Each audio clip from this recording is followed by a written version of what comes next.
تھوڑی دیر سن لو ذرا. ایک مہینے میں ایک بار آپ موقع دیتے اس لیے تھوڑا اور وقت لے تو تھوڑا اور برداشت کر لو ذرا.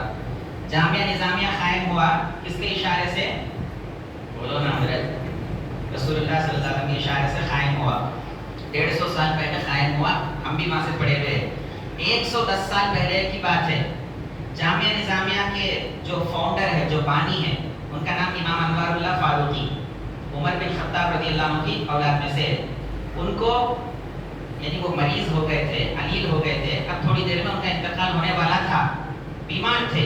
اس زمانے کے ایک اللہ والے، ان کا نام یحییٰ پاشا قادری، حیدرآباد میں اول سٹی میں حضرت کی مزار ہے. یحییٰ پاشا قادری اس زمانے میں زندہ تھے. وہ مراقبے میں ہیں، اللہ کی عبادت میں ہیں، اللہ کے دھیان میں ہیں، اللہ کے ذکر و فکر میں ہیں. تو اللہ تبارک و تعالیٰ ان کے آنکھوں کے سامنے ایک منظر بتایا.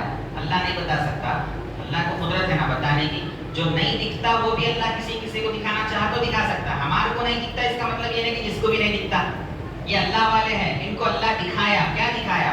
یہ مراقبے کے اندر، کشف کے اندر دیکھ رہے ہیں. حیدرآباد دکن کے اندر ایک ہجوم ہے، ہزاروں لاکھوں لوگوں کا مجمع ہے اور سارے لوگ مل کے کسی کا استقبال کر رہے ہیں. ایسا معلوم ہو رہا کوئی بڑا بادشاہ آ رہا.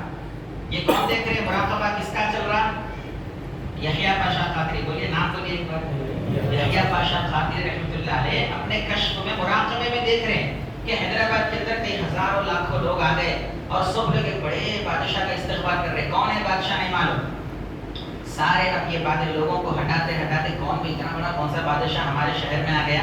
دیکھنے کے واسطے حضرت لوگوں کو ہٹاتے ہٹاتے ہٹاتے آگے دیکھے کہ کون بادشاہ ہے. دیکھے تو کیا دیکھتے ہیں؟ یہ تو ساری کائنات کے بادشاہ تشریف لائے ہوئے، محمد رسول اللہ تشریف لائے ہوئے.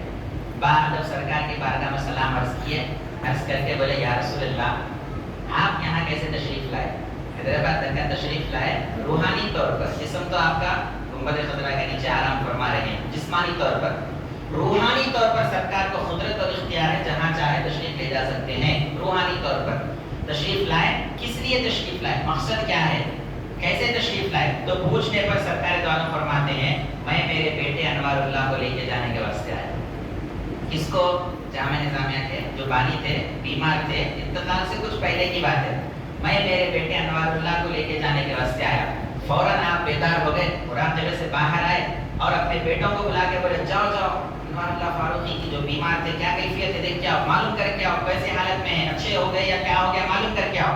یہ بیٹے جاتے ہیں، معلوم کر کے آتے ہیں اور جواب دیتے ہیں کہ حضرت کا انتقال ہو گیا. اب وہاں 3 دن پہلے مغفرت کرا کے بتائے میرا تعلق نہیں ٹوٹا امت سے. 550 سال کے بعد دستے مبارک باہر نکال کے بتائے میرا تعلق نہیں ٹوٹا امت سے. اور 1400 سال 1300 سال کے بعد امام انوار اللہ فاروقی کے جنازے میں شرکت کر کے روحانی طور پر سرکار بتا رہے ہیں میرا تعلق امت سے نہیں ٹوٹا. امت میرے سے تعلق توڑ کے دور دور چلے جا رہی.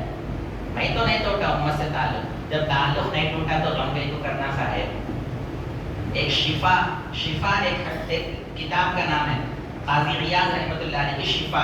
اس کے اندر ایک حدیث آتی ہے، سرکار دو عالم فرماتے ہیں حیاتی خیر لکم و مماتی خیر لکم. میرا دنیا میں زندہ رہنا بھی تمہارے لیے اچھا ہے، میرا دنیا سے پردہ کر کے چلے جانا بھی تمہارے لیے اچھا ہے.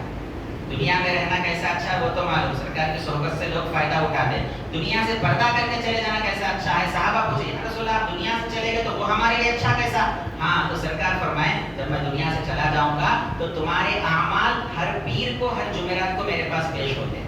ہر پیر کے دن فرشتے لا کے پیش کرتے ہیں آپ کا امتی یہ کرا یہ کرا یہ کرا یہ کرا. ہر جمعرات کو پیش ہوتے ہیں. ہفتے میں 2 بار ہماری رپورٹ ہمارے آقا کو پیش ہو رہی، زندہ میں پیش ہو رہی، مردہ میں پیش ہو رہی. مردہ ہے تو پیش کس کی ہو رہی؟ زندہ ہے اسی لیے تو پیش کر رہے فرشتے. اور پیش ہونے کے بعد سرکار فرماتے ہیں میرا وصال کر کے چلے جانا تمہارے لیے بہتر ہے. بہتر اس واسطے ہے کہ جب تمہارے اعمال میرے سامنے پیش ہوتے ہیں اس کے اندر کچھ غلطی نظر آتی ہے تو میں تمہارے لیے اللہ سے مغفرت مانگتا ہوں. اے اللہ یہ میرا امتی گنہگار اعمال نامہ دیکھے تو پورے گناہوں سے بھرا ہوا ہے، اللہ معاف کر دے. تو انتقال کے بعد وصال کے بعد ہمارے مغفرت میں لگے ہوئے ہمارے آقا. تو وصال کر کے جانا بھی اچھا ہے، ہمارے لیے اچھا نہیں ہے. زندہ رہنا باحیات رہنا بھی اچھا ہے اور ظاہری حیا سے پردہ کر کے جانا بھی اچھا ہے. ہر اعتبار سے اچھا ہی اچھا ہے. تو غم کرنا کہ خوشی کرنا بولیے. خلاصہ یہ ہے دوستو، سرکار کو ان انسان سمجھ کے مت دیکھو.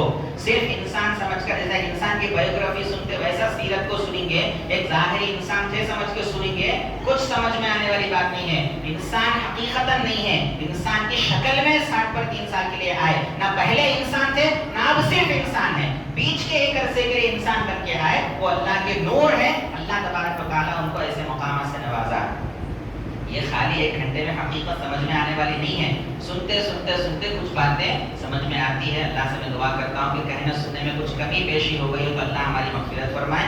سرکار دو جہاں کے وسیلے سے ہم اللہ سے بھیک مانگتے ہیں کہ اللہ ہمارے کہنے سننے کو قبول فرما, ہماری اس مجلس کو قبول فرما, ہماری اس مجلس کو قیامت کے دن ہمارے آقا سے شفاعت کا ذریعہ اور وسیلہ بنا. ہمارے آقا کی توجہ ہماری طرف مرکوز فرما اور ہمارے آقا صلی اللہ علیہ وسلم کے عقیدت و محبت ہمارے دلوں میں جاگزی فرما. اسی طرح آپ کے سنتوں پر عمل کرنے کی ہم سب کو توفیق عطا فرما اور آپ کی اتباع میں اطاعت میں زندگی گزارنے کی توفیق عطا فرما. وما علینا الا البلاغ. والسلام علیکم ورحمۃ اللہ وبرکاتہ.